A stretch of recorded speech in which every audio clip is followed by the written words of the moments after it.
Hello, boys and girls. Today we're going to have story time with Mr. Wilson, and we'll be reading The Wretched Stone by Chris Van Allsburg. Now, many of my students in the past have said, Mr. Wilson, I'm too old for a picture book. But the thing about this book is it's pretty complex. This is an allegory, and if you're not sure what an allegory is, it's a story that has a hidden meaning, where many of the important parts of the book have symbolic meaning. They stand for something else. This book is an allegory, and while the surface meaning will be fairly easy to get, the deeper meaning might be a little bit harder to get to. So this is a very complex book, even though it is a picture book. So let's first of all take a look at this cover and the title and see if we can figure out what this book might be about. The Wretched Stone. So it probably does take place aboard a ship, and it probably has to do with a stone. But what kind of stone? Well, if we know what wretched means, we know that it's a pretty bad stone. Something to do with a bad stone on a ship. From a long time ago also. If we can see that picture, we know that this probably took place a long time ago. Speaking of words that we might need to know, like wretched, we're going to need to learn a few other words before we start reading this book. Many of them are nautical terms. Nautical terms are words that have to do with sailing and ships. For example, a log. A ship's log is something that the captain writes in to keep track of the daily goings-on the ship. A ship's mast is a tall upright post or other structure on a ship or boat that helps carry and support the sails. A boat's rudder is a flat piece, usually made of wood or metal, that's on the back of the boat and helps the ship steer. To shorten sails is a phrase meaning to lower the sails so they don't catch so much wind.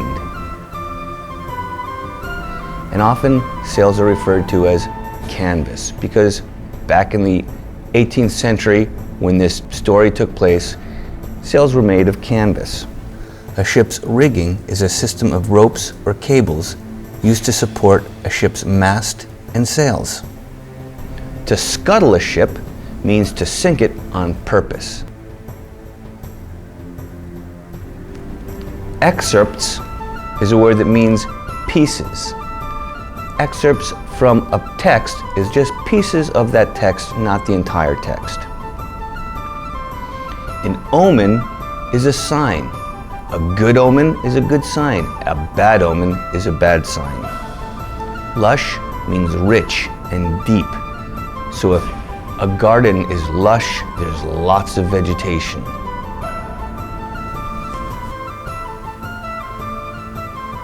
There's one other word we need to know that's actually not in this book, and that's foreshadowing.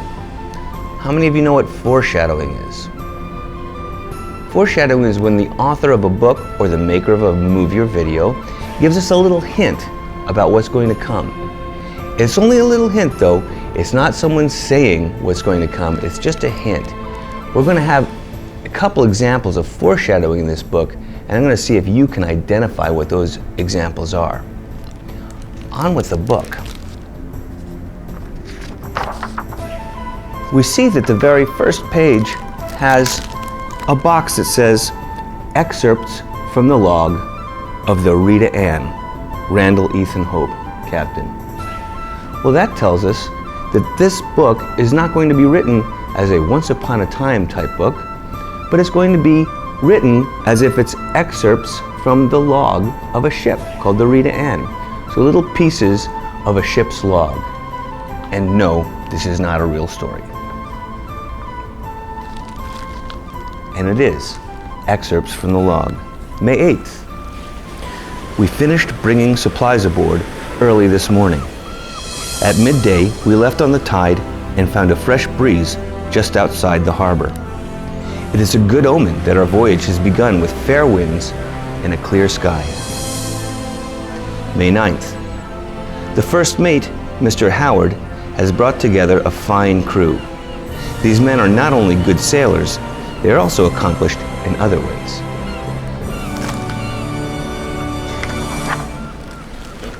Many read and have borrowed books from my small library. Some play musical instruments, and there are a few good storytellers among them. May 17th. Our passage is going well. The usual boredom that comes with many days at sea is not present on this ship. When the members of this clever crew are not on duty, I find them singing and dancing or amusing each other with tales of past adventure. War cried we. High, low, and so sailed we. Oh no, I'm not a pirate, but a man of war, cried he. A sailing down along the coast of High Valerie. Land ho! Slightly before sunset, we spotted an island. I've consulted my charts, but do not see it recorded. This is odd, since ships have sailed through these waters for years. Apparently, they have all missed this small place. We are low on water and would be happy to find fresh fruit growing here. Tomorrow I will take some men ashore and look about.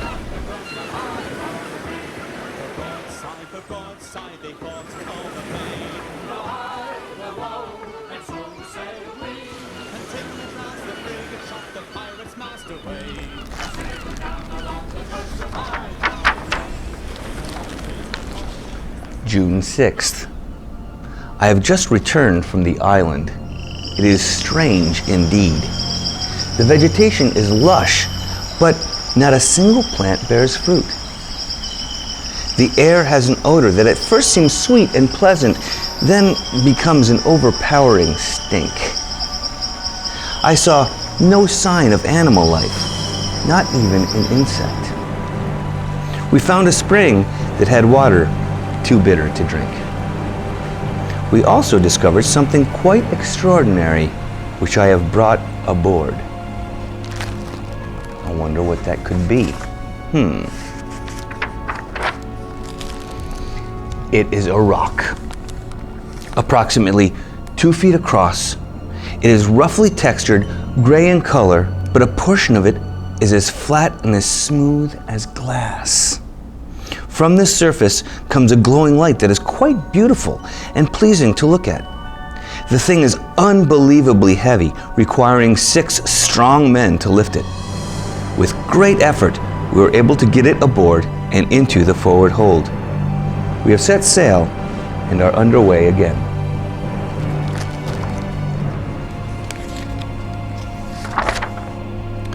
June 10th.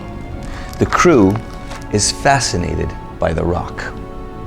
When not needed on deck, they are down below, gazing in silence at the peculiar light it gives off. I miss the music and storytelling that had become part of our ship's life. The last few days have passed quite slowly.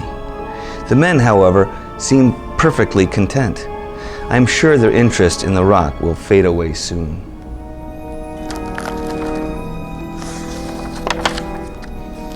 June 13th.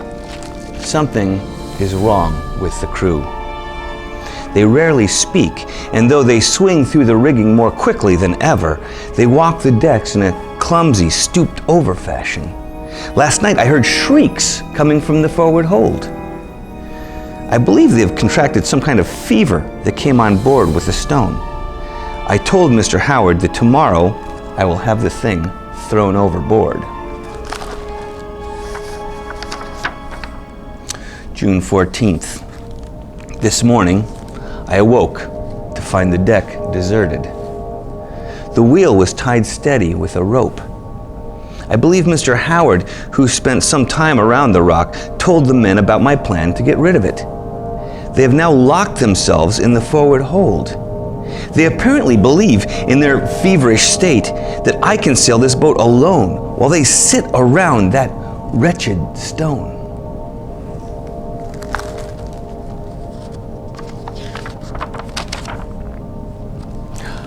June 15th.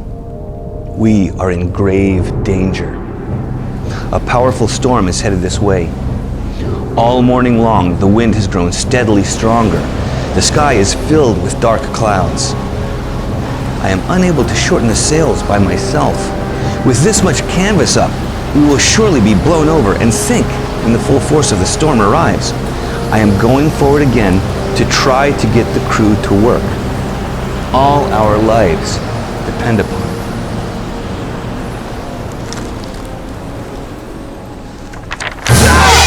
Oh! Oh my gosh! Oh! Oh! I'm sorry. Oh, I'm sorry, I didn't... Oh! I'm sorry. I forgot this part of the book. It's very disturbing. I don't think I should actually finish reading it. Is that okay if I don't finish? This is just, oh, good. Okay, I'll go on. This is, I am sure, my last entry. What I have just seen is so horrifying. I barely have the strength to write it down. After I pounded at the door to the forward hold, it finally swung open. But it was not a man who opened the door. It was an ape!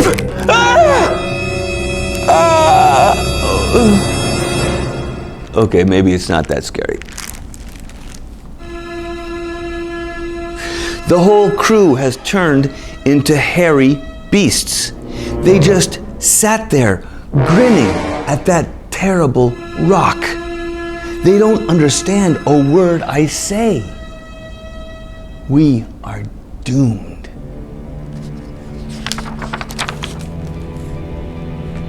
June 16th. The storm has passed. The Rita Ann is still afloat, but both masts and rudder are lost. The stone has gone dark. We were struck by lightning twice during the storm. I believe that was the cause. Unfortunately, the crew is unchanged. They are still beasts, but seem sad and lost without the glowing rock. I have moved them back to their quarters. We have food for 2 weeks. I am hopeful of a rescue. June 19th. I have made an encouraging discovery. I am playing the violin and reading to the crew. It is having a positive effect.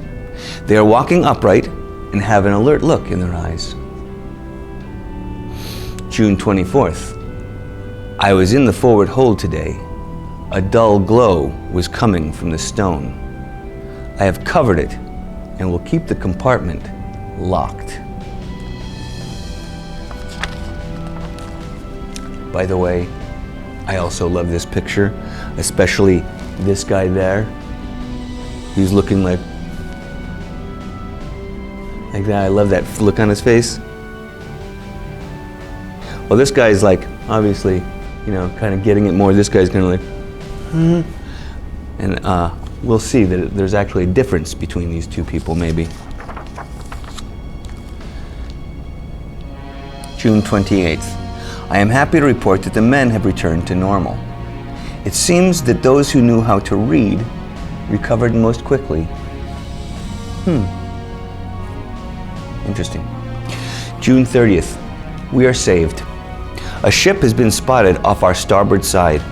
I have decided to scuttle the Rita Ann. There's only one place for the Wretched Stone. Before we abandon ship, I will set a fire that will send this vessel and her cargo to the bottom of the sea. July 12th. Our rescuers have left us in the harbor town of Santa Pango. One by one, the crew should be able to sign on to ships passing through and work their way home.